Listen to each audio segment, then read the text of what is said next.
Welcome back. It's Sports Talk and Equator Police here. So glad to be here this morning. Good morning. Let's get started on local scene where there's been an exciting piece of information. Nigeria's para badminton star Eniola Bolaji has climbed to world #1 in the women's SL3 category, the latest ranking released by the World Badminton Federation only yesterday. This is befitting of the feat of Bolaji in the last few weeks. Yeah, and I mean, for Bolaji, she's one name that is synonymous with para badminton, and her exploit isn't surprising at all. She's gradually climbed, and that achievement was via the silver medal she won recently. You know, got lost to a Japanese #7 in the world. So you see, the more you go to deep games and you get to deep areas of tournaments, the more your rankings, grow. So I'm not surprised that she's achieved this. Bolaji, no doubt, African champion now, contesting for top position in badminton in the world. Of course, taking out the world #7, improving on her ranking overall, and now, no doubt, showing that yes, she is one of the world stars in para badminton. Let's stay away from that and go to rugby now, where the Nigerian Rugby Football Federation has unveiled its comprehensive 2026 calendar of activities, aligning a very expansive domestic structure and a renewed drive to reposition women rugby on the continental stage. This is not a very popular sport here in Nigeria, but the federation is doing everything important and necessary to improve on the grassroots and youth development, and has been going through local competitions as well. For Nigerian, what's it called? Rugby Football Federation. It's good that they have a new target, as they have activities lined up for the year, and those activities well structured. They can boom. I mean, we have the Stallions, who last year competed mildly in some regional competitions, and I think that if we must continue to push harder, I think Harry is the federation president. We need to have clear-cut activities each quarter, what will happen, how prepared will the team be, and all that. And then the women too participated. I think they had a very poor showing last year. But all of this, if you have a structured plan, all of this can be knitted and the plans can be going. Talking about structure, we understand that the federation is making it very comprehensive. They are not only planning to visit or to have activities in few cities like Lagos, Abuja, Jos, and Benin City. They are equally having program for coaches, training of coaches, and of course players and officials as well as part of their program. So it looks very comprehensive. They do not only look at the rugby players; they are looking at the match officials, organization of the events across. And for me, I think this is looking good. Targeting trying to discover local rugby players, for the sports. That looks good, because it's not always good to be elitist. You need to go around to the grassroots to look at players that have the talent to play. That's ideal. I mean, no federation can soar high or compete effectively in the among its committee of the community where they belong if you don't discover more talents, so that you bridge the vacuum. And I think that it is good, but it's one thing to say, is another to do it. We have a lot of able-bodied men and women who are interested in the game of rugby if given the right opportunity. And I think that with the way they're going about it, rugby is not too known like that of South Africa even, but Nigeria Stallions and the female team, they have shown that when it comes to West Africa region, they are also a force to reckon with. So it's good that they have more talents from the regions in Nigeria where they can bridge the gap and see how they can harness them for continental glory. Congratulations to the Rugby Football Federation in the way they have structured their plans for the year. We hope that this will see proper implementation, and then we will see Nigeria in rugby football on the continental stage. Let's go to boxing now. In boxing, two-time heavyweight world champion Tyson Fury has announced he will return from retirement to face Alan Berg on the 11th of April this year. And of course, he plans to conduct his entire training camp without a known trainer. Here comes the controversial, very controversial Tyson Fury. He's retired several times and returned back. This time around, he's coming back in bizarre form. How do you come back to training without a known trainer? I mean, his name is synonymous with controversy, like you said, and for Tyson Fury, I'm not shocked that he can make such a comment like this. You know, this is his first press. He's been away from boxing for top-level boxing for 16 months. Yeah, and I won't expect that he will be honed by an experienced trainer. That's the normal thing, but it looks like he's thinking otherwise. It's not otherwise. I mean, when you say a renowned trainer, there are still backroom staff who works with him. So maybe he feels that getting for this particular fight, he feels that Aslan Mukaf, what is the Russian guy, is maybe too strong for him to fight. And maybe he feels that with his backroom staff, he can be able to get it done. He does not need, to get to spend too much. Has it got to do with going to pay the backroom staff? Obviously, it's the money may not be too big. You know, he came back and set up this fight, and this is more like an arrival fight for him. I'm sure that after he's done with this one, he'll be able to go back and see how far.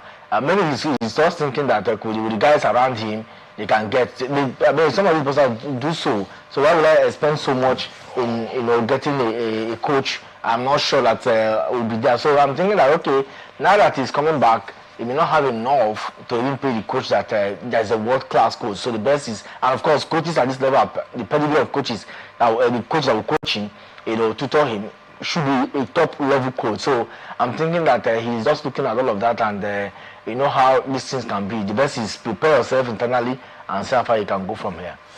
Well, Tyson Fury returning back to boxing in the next few months from now, April to be specific, and he plans to come back without a known trainer, and he hopes to take out his opponent, and let's see what happens from there. Will he be going back to retirement or looking at getting at one of the known boxers? There are some established boxers who are waiting to see whether they can dethrone the man who has fought 37 times and won 34 of his fights and never lost.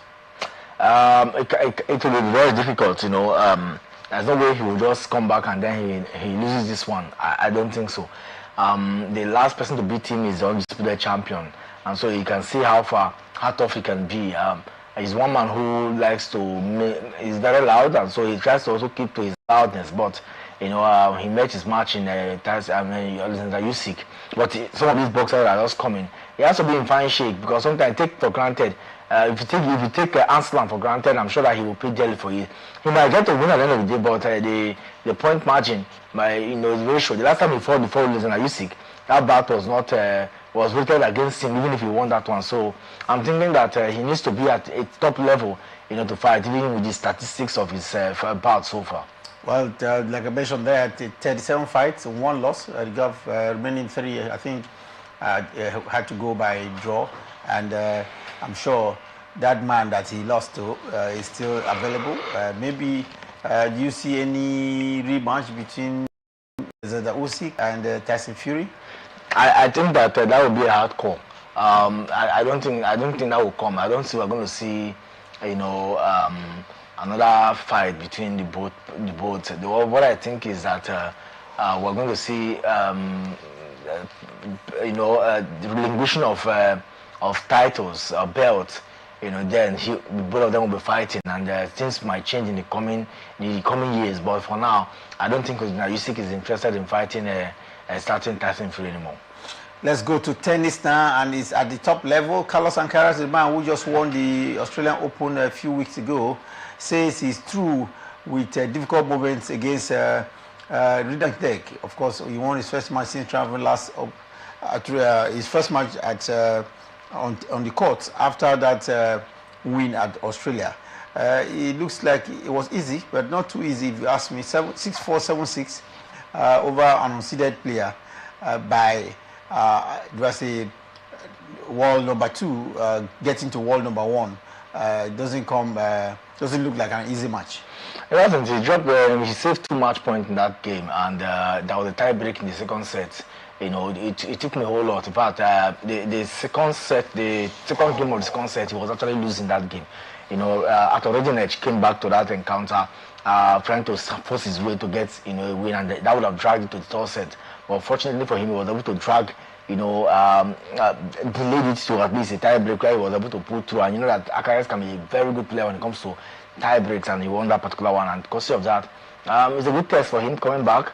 And I think that what we're seeing in the ATP now, you have to be at the very best to get hold of any player. But thank God he's now back gradually, and they're hoping that maybe he can compete favorably too.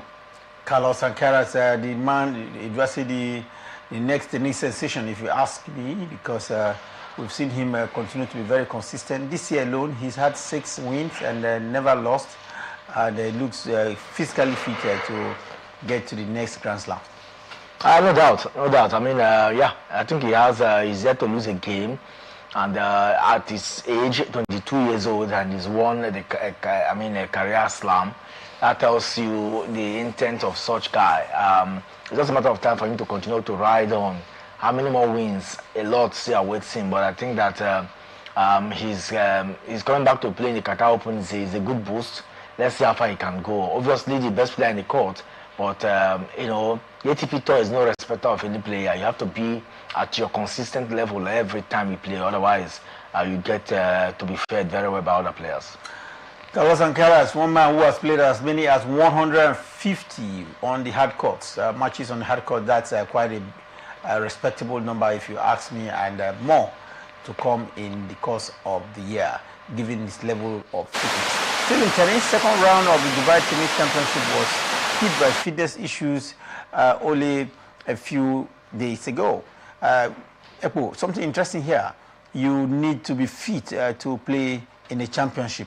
What could have been the issue around fitness of players? It depends. I mean, the Australian Open just finished. We saw the heat level in Australia. We saw how players complained about the temperature and all that. There is so many of withdrawals in the... Yes, and then the Dubai Masters, we are getting to see players withdrawing because of injuries. Some of them not fit enough to go on. So I'm not surprised at all these things happen, you know. Some of them are yet to rest. Some of them just finished. I think last week we saw how they played, in the championship. And then now, so it's the ATP, the WTA have said we are going to play a maximum number of WTA games this year. So every player now selects, but sometimes when they select, they forget that it's back to back. Alcaraz have rested, for example, is coming back now. He missed the last week home. So it depends on the choice of selection, and that's why if you don't select favorably, it can hamper you because you cannot be playing week in, week out, and that's why some of them are really tired. Talking about tiredness and players losing in games, British world number 1 Emma Raducanu has been knocked out of the Dubai Championship in the very first round. She recovered from the set and, of course, did a breakdown against Antonia Rucic to force a decider, but the Croatian prevailed, winning 6-1, 5-7, 6-2. This is a player ranked way down 67 in the world and was even one of the lucky losers from qualifying to fill the main draw after several players pulled out through injury, illness, or even schedule change. How bad can it be for this British top tennis player? About Raducanu, I mean, this is when she goes far into the team tournament. You just with her, and then sometimes she struggle to also, stay afloat, and it's just one of those times again that her level of consistency, is brought to question. How far can she go? And I think that she just have to take this one and move on. That will be it for this half of the show. We'll be back in a short while. Just take a break. When we talk for a break, there will be more to come, especially in football. There is something new with the Nigerian Women Football League, and across to Europe, there is a lot of action, especially in the qualifiers of the Champions League. Real Madrid is taking their pound of flesh from Benfica last night, but there was a major incident where Vinicius Junior was threatened to pull out of the game, but pressured to return back after an incident, on the pitch. All of that details and will be yours when we return from the break. Stay with us.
Welcome back to Sports Talk here on Humanity Television Network. And earlier on, we told you how Bolaji Eniola is now the top badminton player in Africa, courtesy of taking out the world number 7 in para badminton. Meanwhile, we turn back to the other aspect of the program. We're starting in football this time around, where the Nigerian Women Football League Premiership resumes today with features set to enter into match day 8, and it's looking very interesting. Teams are looking for the Super 6. Which of these teams will end up among the top 6 teams? Echo, there are matches in Group A and B. Later today, Heartland with Queens will take on table toppers Bayelsa in what promises to be one of the standard features of the night. Bayelsa Queens have shown that they really want to get back to the continent. I mean, arguably the best side in the league after a few games played. So it's an undeniable fact that whenever you play Bayelsa United, Bayelsa Queens have to be at the best form. Yes, they travel away from home. They are yet to lose a game this season. How far can the Wiri girls stop them? Well, it can be very difficult, but I think they are well motivated, to go one step forward, at least get a flawless path to the Super 6, and then move on from there. The Rivers Angels team is away to Abeokuta. What do you expect for that fixture? They'll play against Ekiti Queens, and I think that game will be another tricky tie. I expect that they themselves too have also garnered a way of getting points away from home, so they should be able to get that. Get 1 point, 3 points will be fantastic. The Ibom Angels will be waiting for Edo Queens to arrive. That looks like a south game. Yeah, Edwin Okon have shown that this season he's been able to get some points. Last year he said the guests were minnows, they just came into the league. I'm sure with experience now, they can get something away, at home comfortably. Match 8 in the Nigeria Premier Women Football League, and it is getting interesting as teams struggle to make up the top 6 teams that will enter into the Super League competition. Meanwhile, Nigeria will have 2 teams in the Champions League, and of course 2 in the Confederations Cup, despite the performances of Rivers United, Remo Stars, and of course Abia Warriors. I think there was a 14. Kwara United. Kwara United as well, because they remain in the CAF top 12 ranked associations, talking about the Nigerian Football Federation. It's good that at least we retained our slots after dismal performances of the teams from Nigeria. Yeah, and the coefficient, 5 years coefficient, courtesy of the run of Rivers United so far, is what is keeping us at that level. Rivers United is 10th, in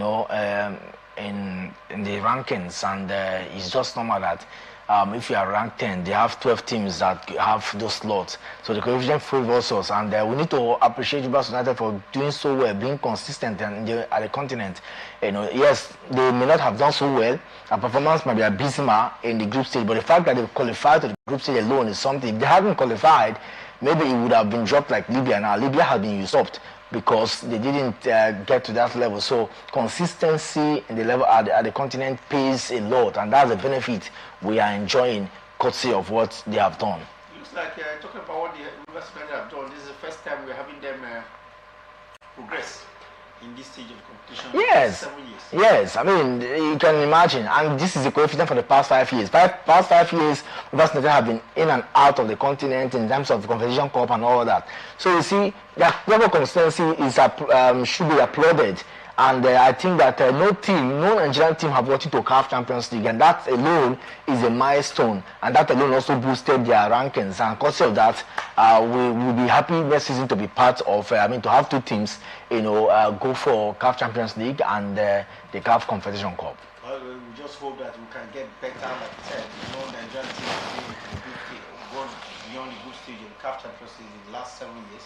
But Rivers United definitely has helped us stay put, at least playing to that stage of the competition, and we hope we can get better than what we are right now. But 4 slots still guaranteed, 2 in the CAF Champions League and 2 in the CAF Confederations Cup, despite the very bad performances of Abia Warriors and Kwara United and Remo Stars this year. For Rivers United, they played up to the group stage. They didn't win any game, but at least they played, and we hope that we can better on that. Meanwhile, the president of the Nigerian Football Federation, Ibrahim Musa, Buzo has charged newly badged referees to uphold the highest standards of integrity when they are called upon to discharge their duties. Referees are key in football, and Nigerian referees have been absent at continental levels, especially at the Nations Cup and of course top level